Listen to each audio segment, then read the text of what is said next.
Today, we got to see the damning whistleblower complaint that sparked the impeachment inquiry over President Trump's Ukraine scandal. For more on this, it's time for a closer look. So yesterday, we saw the memo from Trump's phone call with the president of Ukraine, and it was already incredibly damning. The memo revealed a quid pro quo in which Trump dangled hundreds of millions of dollars in military aid and, in return, pressured the leader of Ukraine to investigate a political rival, Joe Biden, by literally telling the president of Ukraine to, quote, do us a favor. And as a general rule, you never want to do Trump a favor because it will always go unpaid. In fact, it will very likely be punished because Trump will take a liking to you, make you part of his entourage, and destroy your dignity and reputation. I mean, just look at Rudy Giuliani. The guy used to be America's mayor, and now he's constantly on TV looking like he just fell ass first onto a railroad spike.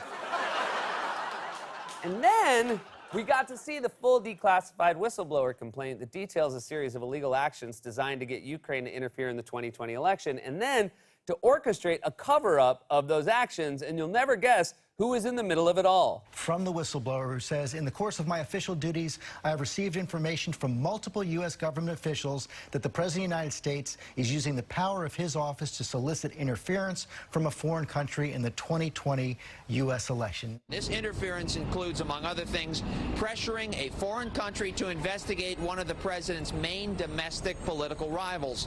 The president's personal lawyer, Mr. Rudolph Giuliani, is a central figure in this effort. This person says they heard from multiple U.S. officials that they were deeply concerned by what they viewed as Mr. Giuliani's circumvention of national security decision-making processes to engage with Ukrainian officials and relay messages back and forth between Ukraine and the president.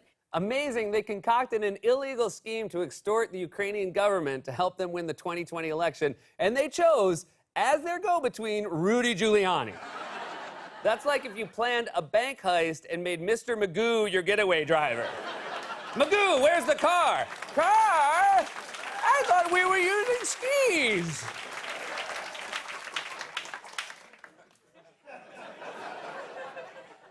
And then in a hearing this morning, the acting director of national intelligence, Joseph Maguire, was grilled about his handling of the whistleblower complaint and specifically Giuliani's role in the scandal. And Maguire said even he, an intelligence official at the highest levels of the government, had no idea what Rudy was doing. Were you aware of his role or understanding what his role was, doing what you do?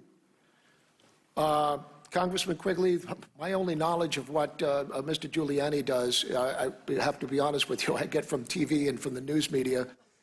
Congressman, all I know about Mr. Giuliani is what I see on TV, and so all I can say is I hope he gets his narcolepsy cured soon.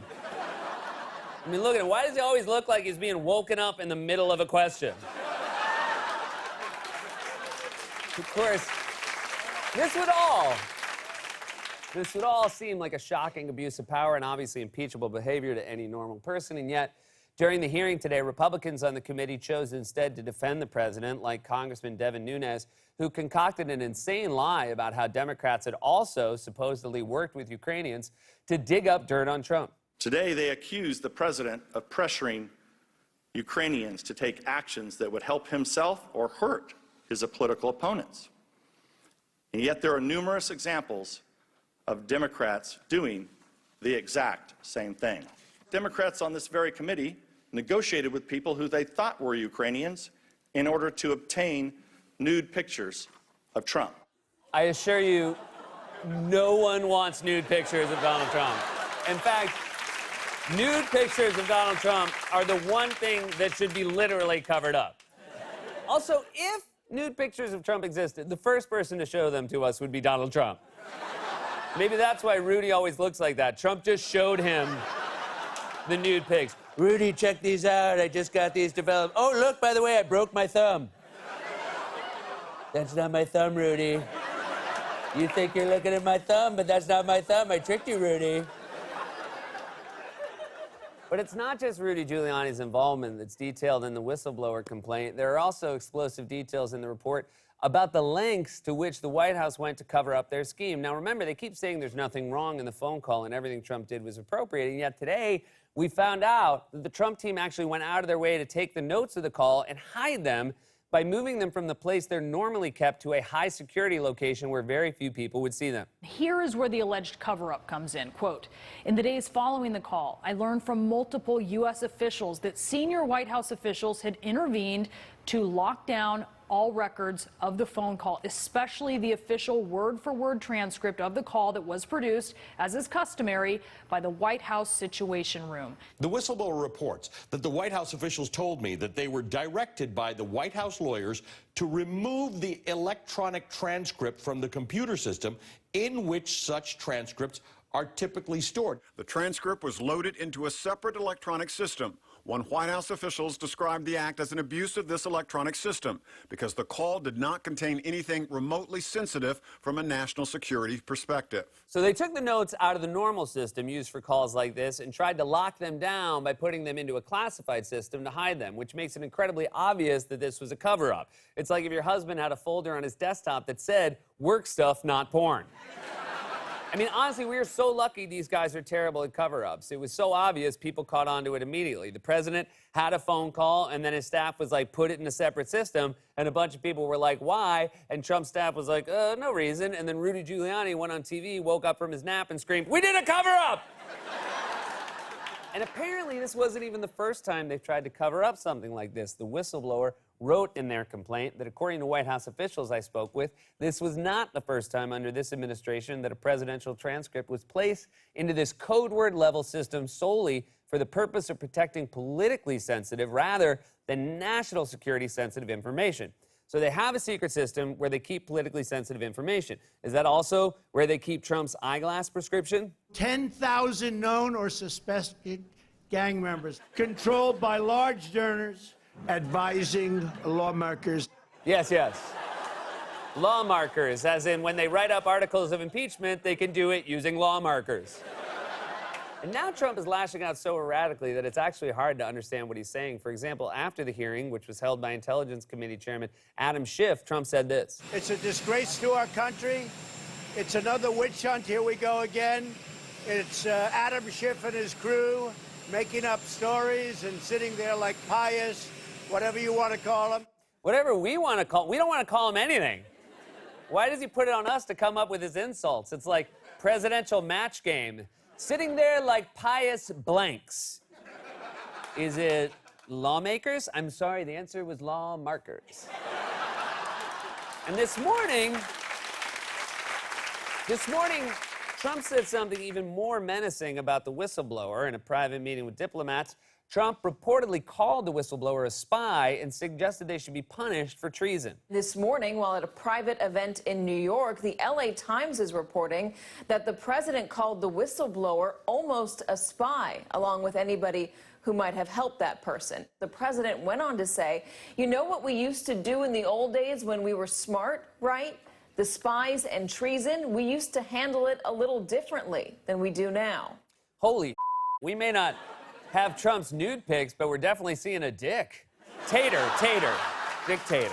Trump wasn't the only one losing his mind this morning after the release of the whistleblower report. A reporter for The Atlantic tweeted that Rudy Giuliani called her today and that Giuliani was nearly shouting in my phone call with him. It is impossible that the whistleblower is a hero and I'm not. And I will be the hero. These morons, when this is over, I will be the hero, he told me. I had this conversation while in an Uber, and when I hung up, the driver was like, everything okay? I mean, not only is Rudy meddling in elections, now he's meddling in people's Uber ratings. Hey, I'm sorry, if you're gonna talk to Giuliani, I gotta give you 1 star.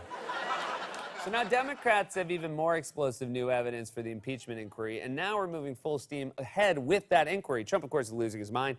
Yesterday, for example, he attacked House Speaker Nancy Pelosi and even bizarrely claimed she was no longer the Speaker of the House. Did you ask House Speaker Nancy Pelosi to find a way out of impeachment yesterday? Not at all. No. Look, she's lost her way. She's been taken over by the radical left. She may be radical left herself, but she really has lost her way. All she's thinking about is this. She's been taken over by the radical left, the whole Democrat Party. And you take a look at what's happening in the media today. The whole party is taken over by the left. And Nancy Pelosi, as far as I'm concerned, unfortunately, she's no longer the Speaker of the House. Well, unfortunately for you, she very much is the Speaker of the House. She is. I He's such a bratty teen. I'm surprised he didn't add, I'm going to my room and I'm never coming out. And as far as I'm concerned, you're no longer my mom. In fact, Trump is lashing out so wildly that yesterday he tried to take the rest of the White House down with him when out of nowhere he dragged Vice President Mike Pence into his mess. Now, Mike Pence is an expert at managing to stay out of the fray. Remember that Oval Office meeting with Pelosi and Schumer where Pence basically tried to teleport himself away until it was over? And yet yesterday, when Trump was asked about his conversations with the president of Ukraine, in which Trump asked him to meddle in the 2020 election in exchange for hundreds of millions of dollars in military aid, Trump out of nowhere dragged Pence into his mess. I think you should ask for VP Pence's conversation because he had a couple of conversations also. I could save you a lot of time. They were all perfect. Nothing was mentioned of any import other than congratulations. But the word is that they're going to ask for the first phone conversation. You can have it anytime you need it. And also Mike Pence's conversations, which were, I think, one or two of them. They were perfect. Damn, he's taking Mike Pence down with him. It's like when the cops separate two suspects in a murder case, and one guy's like, I'll never talk, and the other guy's like, you should talk to Mike Pence. It was all his idea. And it's not just Mike Pence who's now implicated in this whole mess. There's also Attorney General William Barr. Yesterday, we learned that Trump's Ukraine call was referred to the Department of Justice as a possible crime and that Barr's team shut it down. Barr was also mentioned multiple times in the notes from the phone call, and then in the report released today, the whistleblower said explicitly that Attorney General Barr appears to be involved as well, which means Barr may have been lying during this exchange with Senator Kamala Harris back in May. Has the president or anyone at the White House ever asked or suggested that you open an investigation of anyone? Yes or no, please, sir? The president or anybody else? Seems you would remember something like that and be able to tell us.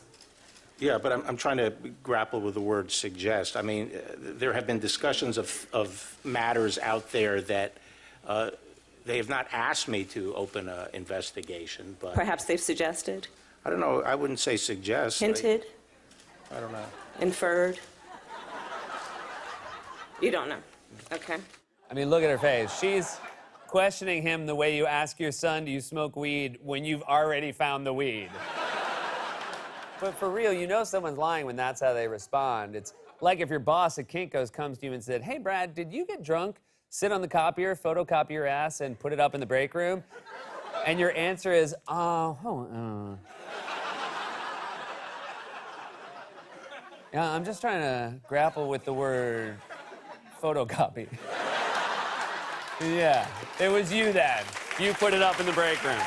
And then there is the State Department's role in all of this. For example, in an interview on Fox News this week, Giuliani actually admitted that the State Department was also involved in this scandal by asking him to take a phone call with an official in Ukraine to manufacture a baseless smear against Biden. You didn't get involved in this on your own. Did our State Department ask you to go on a mission for them? They did. Oh my God, Rudy, why do you keep going on TV and confessing to stuff?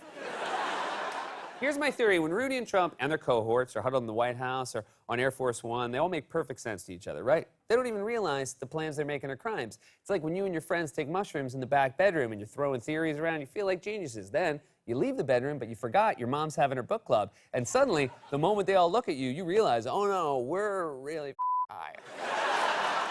I mean, seriously, that fast. He gives it up that fast. Can you imagine Rudy's episode of Law and Order? Did our State Department ask you to go on a mission for them? They did.